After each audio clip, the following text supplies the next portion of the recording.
Hi, it's Leslie Meredith with Breakbulk Events and Media here in Dubai, and I'm joined by Carsten Wendt from Wallenius Wilhelmsen, who's just finished a panel on sustainability, opportunities, challenges, a lot of challenges, right? Yeah, hi Leslie. Yeah, of course, a lot of challenges. All right, maybe you can sum those up for us, the ones that are most important right now. Yeah, I mean, decarbonization is so important. I mean, it's not going away. I mean, climate change is real. Shipping contributes a lot to, yeah, let's say, to carbon output. We just learned it's 3% overall, and 90% of the goods being transported is by ships. So it's something which is concerning everyone. So we really have to drive this forward.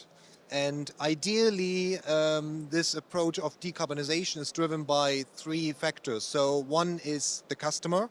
So customer pushing the carriers to do something. Then two, it's the carrier itself, so that this self-driven, let's say, approach. And the third is usually regulatory entities. And in the ideal world, it would be one third, one third, one third. So that would make the nice. This would be the nice mix. But in reality, I would say it's 80% regulatory driven and only maybe 15% self-driven and 5% customer-driven. And I think that's the big challenge we have as an industry to really work on those shares. Oh, that's so interesting. Uh, I want to talk about how do we up say the customer share, but before we get into that, let's just maybe for our audience define the EU ETS regulation that seems to be sort of talked about a lot right now. I would say, I mean, it's just another thing on the list of, let's say, initiatives. Yeah. And maybe just go back a little bit. I don't know if you remember in 2020 we talked a lot about low sulfur. Yeah. So that was hot on the agenda, and then it almost got forgotten because Corona took over. Yeah. So then we had CII, Carbon Intensity Index, yeah, introduced by the IMO, where we already had a lot to do as a shipping line to, let's say, reduce speed in order to comply. And now you have EU ETS, and for me, it's like, yeah, it will not be the first one. It will not be the last one. It's one of those things which will just continue to be there. And basically, it's a good example how regulatory entities will just impose, let's say, yeah, criterias to make the shipping a little bit greener. Yeah, and today it could be the EU, and maybe tomorrow it's California, and maybe eventually it could even be China. Yeah, to introduce these kind of things. The question really is how transparent we want to be. I mean, we just heard from other carriers that they don't even have a surcharge. They just incorporate into the rates. We have taken a very transparent approach, yeah, because what we believe today will be only $1 per freight ton could be easily $5 or $10 in 5 and 10 years from now. So that way people know that that extra piece, the surcharge, is for the decarbonization piece, right? Yeah, exactly. What we would like to do, we would like to detach the freight rates from all those extra charges. Um, I mean, it's always difficult to mix those up. I mean, at the end of the day, unfortunately, the customer just looks at the bottom line and they compare gross rates with gross rates. So if you add all up, but I think it's important that even if the market goes down, let's say, just imagine the freight rates fall down, that you don't mix this up, that, let's say, sustainability costs will then be part of the freight negotiations. So if the rates go down, let them go down, but the let's say the amount of money you have to put into decarbonization stays the same regardless of your freight rate.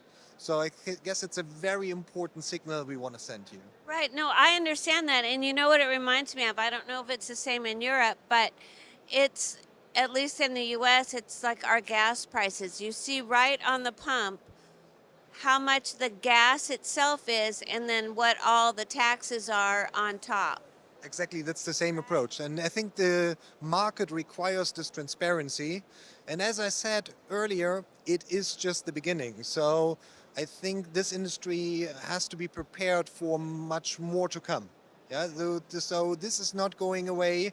If people might think I just sit it out and wait it out and I stick my head into the sand, yeah, and let the storm to go by, but this will not be over anytime soon. I think this topic will even become more important in this industry.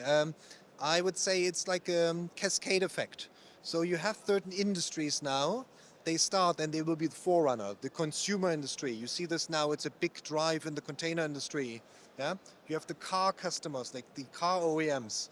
They will be the driver, and eventually it will is dripping down, or it comes down also to our brake bulk industry. A lot of people at the moment say, yeah, we are not really interested. Nobody's going to pay for it. It's also not really a requirement, and that's true for the moment.